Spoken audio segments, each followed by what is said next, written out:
Election season, politics and politicking officially kicked off with the release of a new election timetable by the Independent National Electoral Commission in February. Now, that's after the amended Electoral Act was signed into law by President Muhammadu Buhari. And as it is to be expected, gladiators are emerging from all corners, deploying their arsenals to ensure they dominate the political scene. Good afternoon, and thanks for joining me on Political Standpoint, where we dissect all things politics. Now, let's bring you up to speed with top political stories of the day. The new national chairman of the All Progressives Congress, Senator Abdullahi Adamu, and his team of executives may soon commence a probe of the staff at the party's national secretariat, including the directors. The former Nasarawa State Governor, who spoke after receiving his certificate of return from the National Convention Election Committee, led by Jigawa State Governor Abubakar Badaru, said there would be no room for failure during his tenure. He said clean employees at the APC National Secretariat had nothing to fear about the impending probe, insisting that the party could not continue with the way things were. The chairman also asked the party leaders and members to buckle up, as him and his team have a clear mandate from President Muhammadu Buhari to deliver victory to the party in next year's elections. And just like the All Progressives Congress picked its national chairman through a consensus, there are indications that the People's Democratic Party might be considering adopting the consensus method in choosing its presidential candidate. Details of this emerged after 3 PDP presidential aspirants paid a visit to former head of state Ibrahim Babangida. The trio of former Senate President Bukola Saraki, Sokoto State Governor Aminu Tambuwal, and Bauchi State Governor Bala Mohammed say the meeting was to seek his advice and guidance on the need for the party to adopt a consensus presidential candidate ahead its primary. PDP platform, I felt free to come and brief from head of state on what we are doing on the issue of the consensus. It is part of the process. As you know, last week we were with some of our governors from the north, and this week we're here with one of the founding fathers of the party, leaders of the party, and people that we all greatly respect. And we believe that an exercise like this, we need their blessing and their advice and guidance. His Excellency has listened to us attentively for the couple of hours we've been here to take him through what we're doing, to share the thoughts. This is part of what I call solution providing. We're trying to provide a solution to a political process. I enjoyed meeting with you because I liked what I heard. What did I hear? Your belief in the unity of this country was most paramount during the course of our discussions. Your belief in having a better Nigeria featured very prominently, and you have made my day that all you talked about is Nigeria, Nigeria, and Nigeria. I want you to keep that one up for the benefit of this country and for the generations yet unborn. What you are doing is good. This is how the country should develop. Consultations, compromises, and so on. Ebonyi State Governor Dave Umahi and his deputy Kelechi Igwe can now rest easy as a court of appeal sitting in Enugu has upheld the decision of the Abakaliki High Court bordering on their defection from the People's Democratic Party to the All Progressives Congress. The lead judge, Justice Alpha Begore, held that the appeal filed by the candidate of the APC in the 2019 governorship election, Senator Sonny Ogbueji, lacked merit and that the cases cited are totally irrelevant to the matter brought before the court. Justice Belgore further pointed out that the removal of Governor Mahi and his deputy lies in the hands of the legislature and must be in line with the Constitution of the Federal Republic of Nigeria as amended. Now, while citing Section 308 of the Constitution, the judge pointed out that no legal action can be taken against a sitting president, vice president, as well as a sitting governor and his deputy. He therefore dismissed the appeal with a 200,000 naira fine against the appellant. And let's now turn to our conversation of the day. It is official. The All Progressives Congress now has a new national chairman in the person of Senator Abdullahi Adamu. Senator Adamu was chosen by the APC through consensus method alongside other members of the National Executive Committee. The governing party now has a lot on its plate to deal with, and top on the list is insecurity. Now, barely a day goes by without attacks being recorded in different parts of the country. Kaduna is now the hotspot, while Nigerians are still grappling with the shock of the daredevil attacks launched by terrorists on the Abuja-Kaduna rail line. The terrorists have carried out more attacks on different communities in a troubled state. The question on the lips of every Nigerian right now is what President Muhammadu Buhari, the Commander-in-Chief of the Armed Forces, is doing to put an end to these incessant attacks. With me in the studio is Chieftain of the All Progressives Congress, Joe Igbokwe. And joining me from our Abuja studio is a former APC National Chairmanship aspirant, Mohammed Seidu. It's good to have you join us, gentlemen. All right, so let me begin. Thank you very much. Let me begin with you here, Joe Igbokwe, in the studio, because we're barely a month, or let's say 2 months, to the 7th year anniversary of President Muhammadu Buhari when he took office as the 4th man to lead Nigeria in the 4th Republic. Now, he came to power on the strength of the promise to deal with insecurity. And here we are today. Insecurity is now tetra-headed in the country. And insecurity, I know, or security, I know, is part of the APC manifesto. In fact, it's one of the major points of the APC manifesto. So would you say that in line with that your party has failed to deliver on a key promise in its manifesto, which is security to the people? Well, I will not say, I will not join some people to say that we have failed. These things will come. It is not unusual. If you have a great country like Nigeria, another claims like US, biggest US, you still have people are being killed, every minute or every second. But that is not to justify what is going on. What's going on? I think, to me, this is not normal. It is not normal. But that's not an excuse. Some people are trying to score some cheap political points, by doing some of these things they're doing. Attacking infrastructure, kidnapping people. If you know how much government has invested in the railway, billions of dollars, then you can imagine, kidnapping people, for money, all kinds of things are happening, not only in the north, across, even in the southeast where I come from. Police stations are being brought down. These things are deliberate. I don't know whether it's because of election season. I wouldn't know. But this is not an excuse. It must be dealt with. This morning I heard Governor of Kaduna saying that if nothing is coming from the federal government, he will look for mercenaries. I think that has come for governors to be the chief security officers of their states, because they're not. They're not. You tell you that governors are the chief security officers. I want to take this conversation to Mohammed in Abuja, because again, devolving security is part of your manifesto, and that hasn't happened. In fact, the president has taken a stand where it looks like he doesn't want state policing. But let me take the conversation to Mohammed Seidu in Abuja.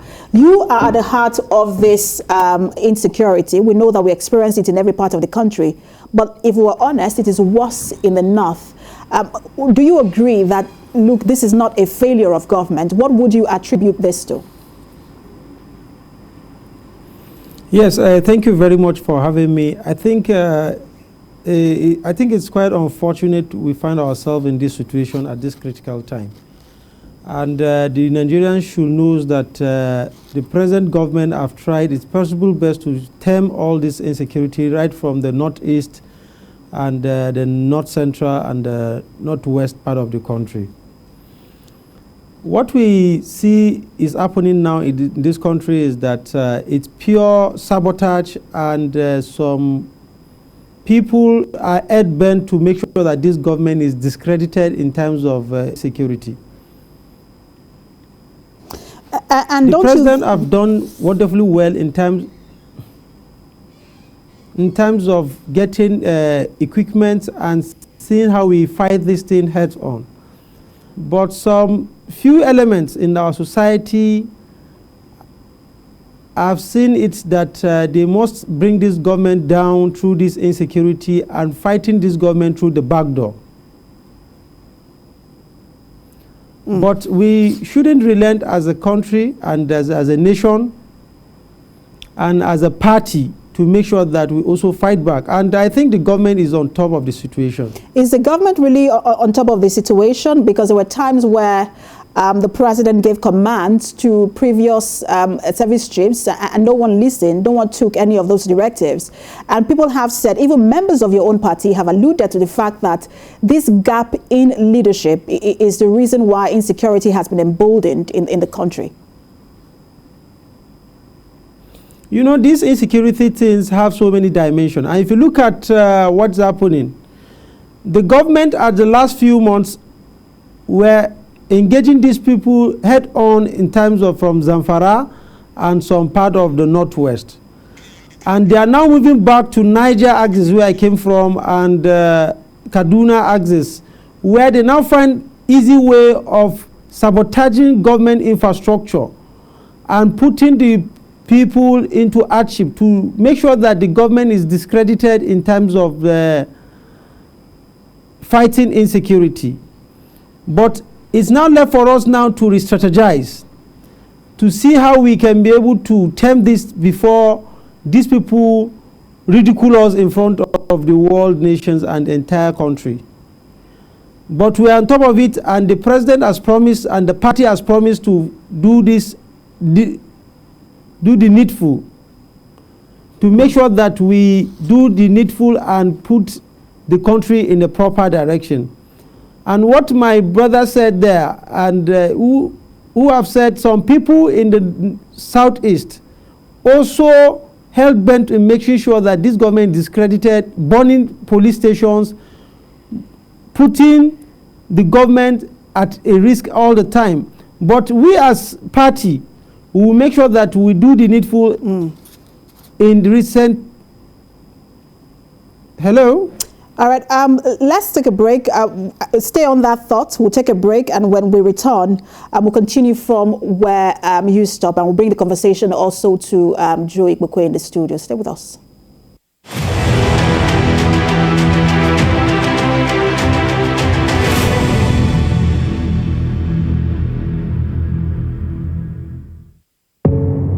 Doubt and fear doesn't occur at the canvas, it shows in the canvas. It shows the conation of raw earthen material slabbed, stroked, and molded at a pace provided by the doubt and fear. Every move way in the struggle of one to the other, merging the past to the present, brushstrokes of colors seen but not known. For when the wailing stops, the pieces settle down in abject beauty, erected for a century of a century. Speaking, advocating, protesting as the arts are meant to be.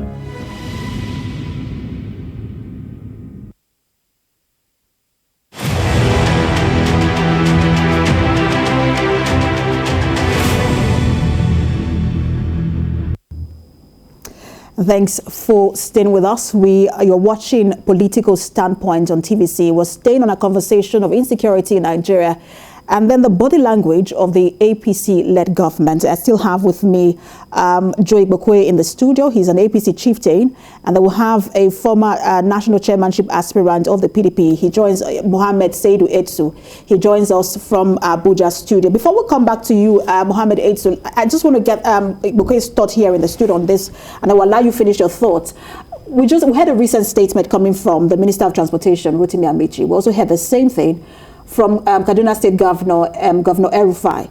Both of them seem to be on agreement on the fact that the military knows where the terrorists are. And so we have, the president is the president and also the commander-in-chief. So, I mean, the power doesn't go anywhere else. It resides with him. So if we know where the terrorists are, why haven't the military been able to flush them out? You see, these are the things that we are talking about. This is not normal, I told you. This is not normal at all. some people, like he said, want to discredit this government. It's a calculated attempt to rubbish whatever that has been put in place in the past 7 years. Is that excuse still tenable at this moment? 7 years? And just a minute, because we saw that with the Jonathan administration. Jonathan administration could have also claimed that some people were trying to discredit them. The Buhari administration took over for that reason, and that's the reason they were APC was voted in. 7 years on, and the administration is still saying someone is trying to discredit us. This is election season. It's a new method people are trying to use to get to power, to kill people. You know, attacking what government has spent billions to build. But I want us to change tactics, you know. Like what Erufai said, that's where I'm going. Because it is difficult for you to sit in Abuja and your eyes will be everywhere. Let governors do their job, the jobs as #1 security officers of their states. They don't have to go to if you call commissioner of police, you have to come to Abuja to come and speak to the IG of police before he goes into action. Every governor understands the nooks and crannies of his state. So if people had devised a way to try to discredit you, you have to fight back. You have to fight back. You don't have any option. We have to deal with the situation. If you are not talking about airport, they will be talking about police station. If you are not talking about police station, we'll be talking about railways. What's the meaning of that? It's war. So you take war to them. Don't have mercy on anybody who wants to discredit you, because nobody is talking about what has been put in place by the government in the past 7 years. They are talking about insecurity. That's what they say, insecurity. Any government that cannot guarantee security is not supposed to be in place. You see what is going on. I have been in politics for a while, so I do understand these things. And I know they will come. But we must not allow it. We must take wars to them. To those people. We hope that the government will do that, because it's still you're all within the same party, so we hope that it gets to that.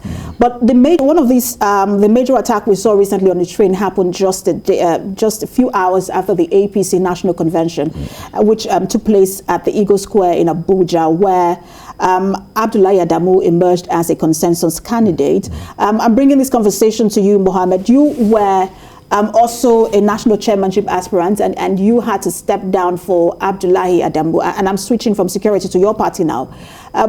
Were you consulted in terms of having a consensus candidate? What was your experience, and are you satisfied with how things have played out? Yes, thank you very much. I think we have to appreciate the party and the President and the caretaker committee for successfully convention that we just held, and the new chairman emerged, which is distinguished Senator Adamu Abdullahi. All right. So if you look at what happened and build up to the convention, a lot of doomsayers were put to shame, because a lot of people think that this is the end of the party. When we held our convention on that 26th March. But it was successful, it was rancor-free, and it came and it has passed. And the new chairman has kickstarted his job and is moving the party to the next level. What I want to tell you is that APC knows how to manage its homes very well. Built up to the election, we have about 7 aspirants, and the leader of the party, which is Mr. President, consulted widely and even consulted with the governors, the leaders of the Legacy's party, and even the aspirants. And when we met with Mr. President, he discussed and he requested for us to understand among ourselves, and he said, we should know that it's only one person that will emerge as national chairman. And after his consultations and other stakeholder consultation, he has settled for distinguished Senator Adamu Abdullahi, but he has given us also a chance to go and discuss among ourselves. All right.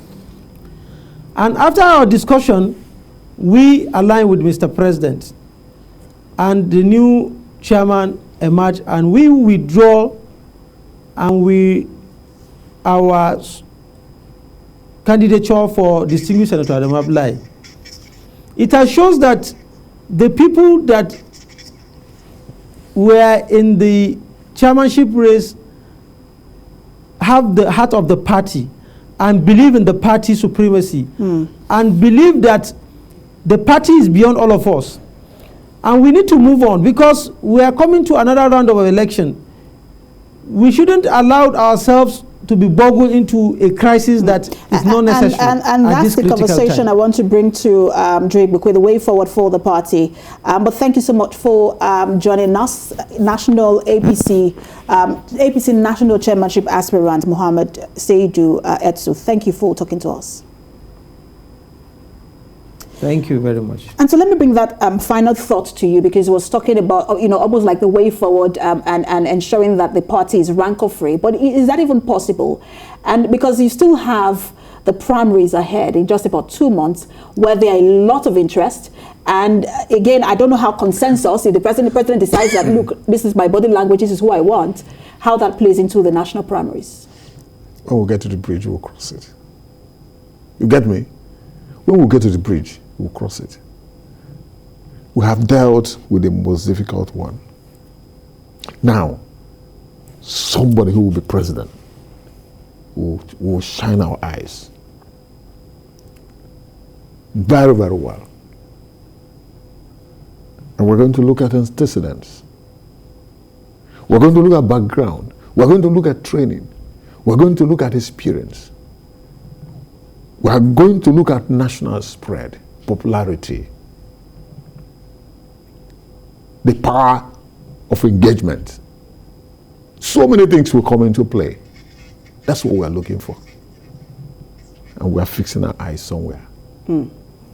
So, well, I'm sure you know that all eyes are on your party at this moment. I know. We will see how things play out for your party, and if you really have that unity that you seem to boast about all the time. Thank you so much. We'll have people with common sense. We will see how it plays out. Thank you so much for talking to us. Thank you. APC Chieftain Joe Igbokwe. Thank you. Welcome.